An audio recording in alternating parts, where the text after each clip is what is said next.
It's a great pleasure to be here in the city of Pune.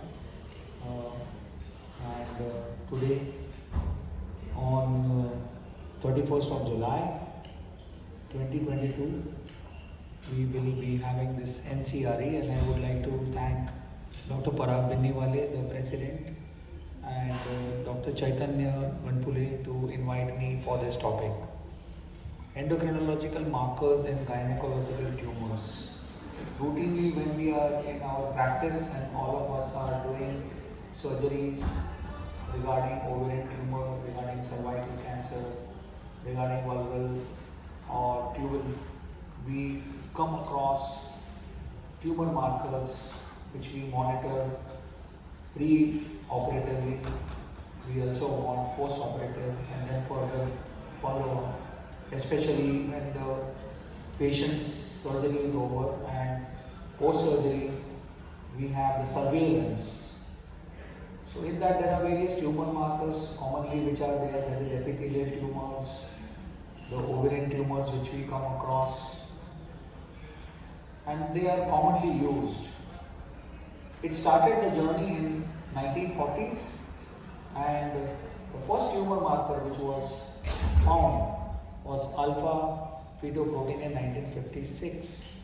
This was followed by carcinoembryonic antigen in 1965. Since then, there are thousands and thousands of tumor markers which are being made, which are done. There is genomic sequencing, there is precision medicine. So many things are happening, and still we are in this unraveling world of tumor markers, trying to figure out how best as a gynaecologist, gynaeoncosurgeon, we can treat our patients for further monitoring, for further deciding the treatment as per the levels of the tumor markers, whether they are elevating or whether they are reducing, and whether we can change the drugs for chemotherapy post-surgery. So it's a very important tumor marker which tells us what is the type of the tumor. Is it a germ cell tumor? Is it a sex cord tumor? Is it an epithelial tumor? And that's what will give us an idea to further plan to get a CT done, or in pregnancy also an ovarian tumor, an MRI done, and further management. So basically we need to confirm the presence of the tumor, we need to monitor and see the progress of the disease, see the response on the surveillance, whether the patient is becoming all right, whether the drugs which are being given to them, are they really acting at the local level, at the molecular level. But there is no complete marker which is specific.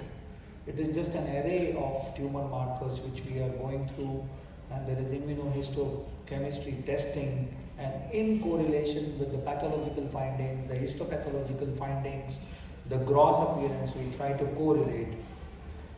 So the best tumor marker, what is the ideal one? It has to be specific, it has to be very sensitive, it has to tell us and correlate with the extent of the tumor, the size, and also it can be determined in the blood and the urine to detect subclinical disease. It's an inexpensive tool and quite acceptable. And these are the tumor markers which we come in gynaecology. And the one which you find in yellow, today I'm going to talk about endocrinological tumors, markers. So there are only 4 of them which I found. There might be many more as the research is going on. But there are enzymes, there are hormones, there are oncofetal proteins. So commonly is the CA125, that is carbohydrate epitopes, receptors, estrogen, progesterone, and testosterone, and serum and tissue protein. So let's go through them and try to find out how best we can assess. But let us first understand the ovarian tumor classification. What is the origin? The epithelial tumor, is it a germ cell tumor? Is it a stromal sex cord tumor? Or is it because of any metastasis? And we usually find, depending upon the age of the patient, most commonly it is about 55 to 65 years of age, when it is perimenopausal, postmenopausal, or you have adolescent ovarian tumor, and they are very rarely in a reproductive age. So the teratomas commonly you come across, that is the mature teratoma, the dermoids, which we find in any, like out of 10 you will find 1 or 2 dermoids, but there is no specific tumor marker for it. That's the first thing which we find. The second is epithelial tumor, large mucinous cystadenomas, or you have serous cystadenomas. So we are already been knowing about them, how the septations are there, what are the size of the tumor, whether it is mucinous, whether it is serous, and depending upon that, CA125 is raised and elevated. Then you find the dysgerminomas. You have those granulosa cell tumors, thecomas, fibromas.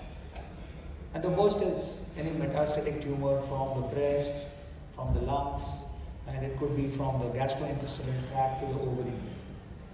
Now these are the wonderful display of all the tumor markers, starting from the brain. You have got NSE, you have got the esophagus, that is SCC, the lung cancer tumor markers, the breast cancer tumor markers, which we come across as CA125, NCCST, 439. There is gastric cancer, there is hepatocellular carcinoma, AFP, bile duct carcinoma, CA19, pancreatic cancer. There are some 6 of them where the tumor markers are elevated, and we have the ovarian cancer. You can see down there where you have got HCG, CA125 and others, and of course the uterine cervical cancer and prostate cancer.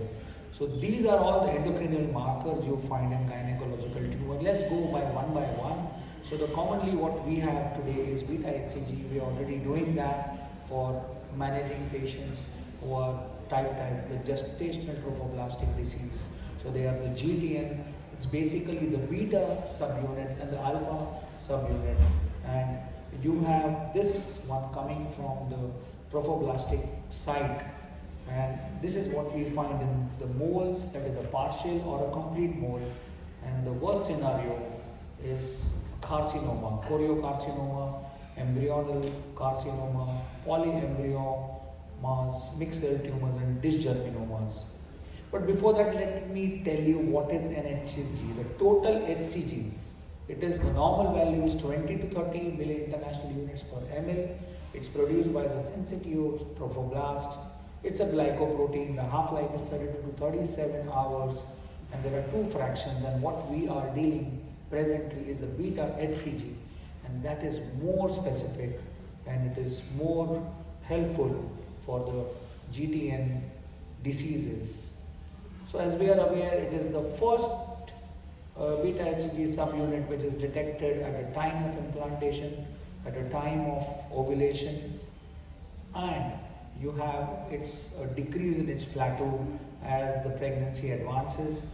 However, in the non-pregnant level, it is less than 5 million international units per ml on 21 to 24 days after the delivery. So herediform mole, beta HCG we do, it is more suggestive and it is positive, and if it is present in the urine in millions, we have a similar period we see in amenorrhea. But in molar pregnancy, the excretion of beta HCG molecule is more than 1 lakh international units per in urine in 24 hours, and serum level is more than 40,000 milli-international units. And this is what you find in the tumors which are seen here, and they are at a very high level, more than thousands and in lakhs. And then we have to do the treatment for follow-up with a methotrexate treatment or HCG regression curve. We have to understand. I want to take you to the gestational trophoblastic disease. It was an overview which was the first one to identify and how you should monitor the molar pregnancy. We have been told this since many decades, but this is the most significant one which you have to understand, that the beta HCG level is rising, and after the term pregnancy it just goes down. So this is what you find. But if the beta HCG is rising even after the pregnancy, and it is more than 10% rise, and if it is still there remaining after 4 to 5 months, then you need to understand that you are dealing something like post-molar trophoblastic disease. This is the WHO score which we are following when we are treating GTDs, and they are being made by the FIGO, also accepted, adopted in 2000, and we are all aware that how to go about and manage the plateau and the levels to be done after the event which has occurred, and you need to monitor even for 6 months to 12 months at a different levels, every weekly, every monthly, and then every yearly, and that is how you need to have the further monitoring and to diagnose choriocarcinoma. Now we go to the next one, HPL, commonly which is known as the human placental lactogen. It is made from the syncytial trophoblast. We all know it is present only during pregnancy, and the maximum level you can reach near term is typically 5 to 7 milligram per liter. It's more commonly noted in patients who are with multiple gestation. The biological half-life is 15 minutes, but if it is highly elevated, then you are dealing with something like placental site trophoblastic tumor. So let me take you to what is a placental site trophoblastic tumor. It's a word which has been coined in 1983 by the WHO, acknowledged by the FIGO, and it is found in patients who have undergone either a labor, an abortion, and a rarely a molar pregnancy. And the blood beta hCG is usually normal or slightly increased, but here if you see the HPL level, it is very high. Ultrasound diagnosis is also not so specific, but if you have a definitive diagnosis, it's only by the comparison of the histological examination and the immunohistological studies. Here you will find that it is a positive HPL, and also there is PLAT and SMA level high. The third one is inhibin. We come across inhibin is A and inhibin B subunits are there.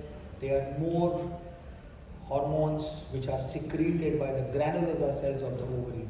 So you have the primordial follicle which forms, but there are multiple follicles which are formed at the same time, and inhibin is the one which will determine which one will be the primordial follicle and which will be the ovulating one. So it is a very important one, and if it is highly elevated, then it is because of mucinous or granulosa ovarian cell tumor. So the basic function is that it suppresses the secretion of FSH, and you have a local paracrine action. As I said, we have the beta inhibin, and it is highly elevated in granulosa cell tumors. And here you also find inhibin A level, which are elevated in 70% of granulosa cell tumors, but it is not a very good marker for the non-mucinous epithelial tumors, and the elevations can be 6 to 7-fold higher over the reference value. So it's very important to understand the importance of inhibin, and 20% of these epithelial tumors of the mucinous type in about these cases have an elevated inhibin A levels.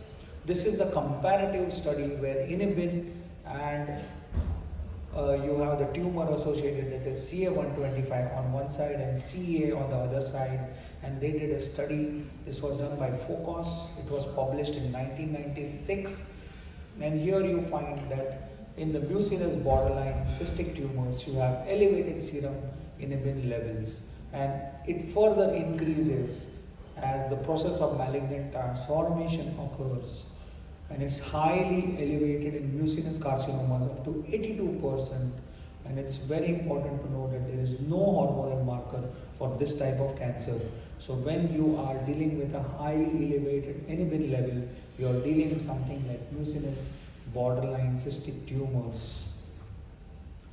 Now the last one is anti-Mullerian hormone, and I'll just take 2 minutes. We are all dealing this anti-Mullerian hormone, that is AMH levels, for the treatment of infertility. What is it? It is basically a hormone which is produced by the Sertoli cells, and it helps in the regression of the Mullerian ducts during the male sex differentiation, and the ovarian granulosa cells secrete this AMH from the late in fetal life.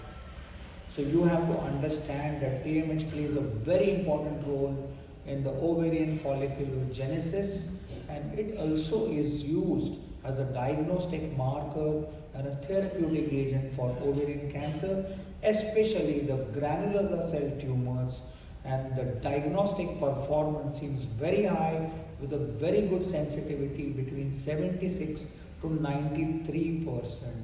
It is largely recognized that AMH and the alpha inhibin exhibit a higher degree of sensitivity and especially more than estradiol in the progressive gestational granulosa cell tumor.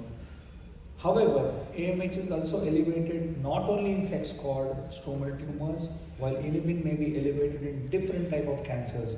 So this is also a very important hormonal tumor which we come across during the granulosa cell tumor diagnosis and the further treatment and the further follow-up. This is another study which was published by Anina Farkila, and it was in the International Journal of Cancer, and here they found that it was not that much significant fluctuation of serum AMH level during the menstrual cycle, and the serum AMH measurements were reliably used in the follow-up of adult type of granulosa cell tumor patients, and if you combine them, they have a much better improvement in the detection of AGCT recurrence compared with only inhibin measurement alone. So this was also one paper I would like to share with you.